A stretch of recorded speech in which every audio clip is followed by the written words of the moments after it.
Pessoal do oitavo período, tudo bem? Vamos dar então continuidade à nossa disciplina de saúde da mulher 2.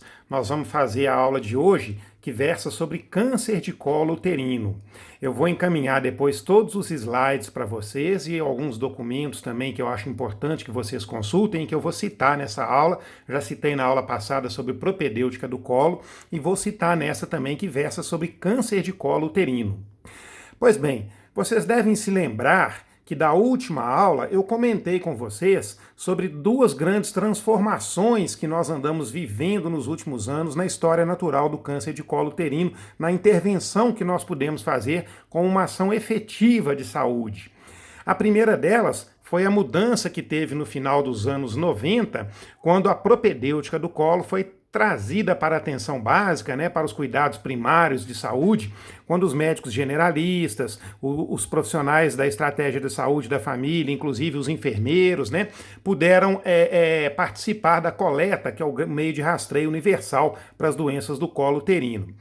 Pois bem, isso fez com que depois de alguns anos, bastante anos aí para o início da década atual, dos anos 2010 para frente, a incidência de câncer invasor do colo uterino caísse à metade, o que é bastante significativo. Nós tínhamos 30 e tantos mil casos de câncer de colo de útero previstos naquela época, ocorridos naquela época, e hoje temos a metade disso daí, como nós vamos ver em estatísticas daqui a pouquinho. Pois bem, espera aí que eu misturei aqui um pouquinho, passou o slide sozinho. Deixa eu voltar aqui, tranquilo. Então nós vamos definir aqui um conceito chamado NIC, neoplasia intraepitelial cervical.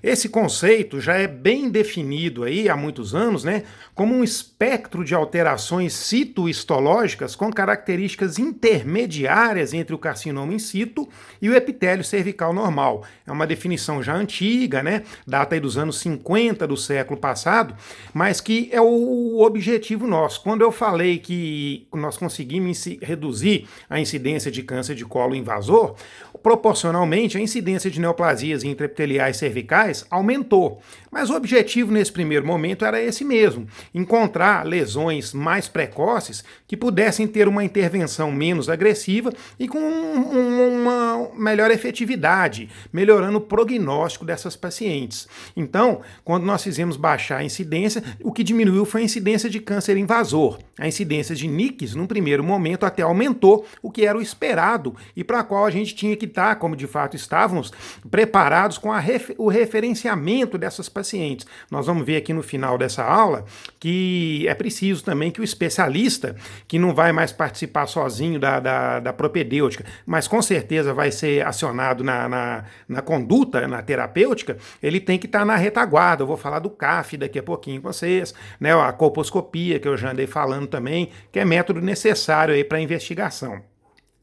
É possível, quando nós vivemos o segundo momento da transformação epidemiológica que vocês vão testemunhar, que se realmente a vacina contra HPV se mostrar eficiente, se mostrar a eficácia esperada na prevenção da infecção pelo vírus que está relacionado à etiopatogenia do câncer de colo, então também a incidência das NICs venha a cair. Mas isso ainda não é um dado consistente no momento.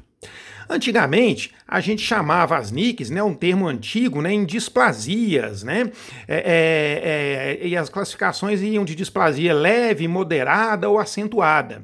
Posteriormente, nos anos 60 do século passado, também é coisa antiga, o termo foi substituído por neoplasia intraepitelial cervical, NIC, correspondendo a NIC 1, a antiga displasia leve, a NIC 2, a antiga displasia moderada e a NIC 3, a antiga displasia acentuada.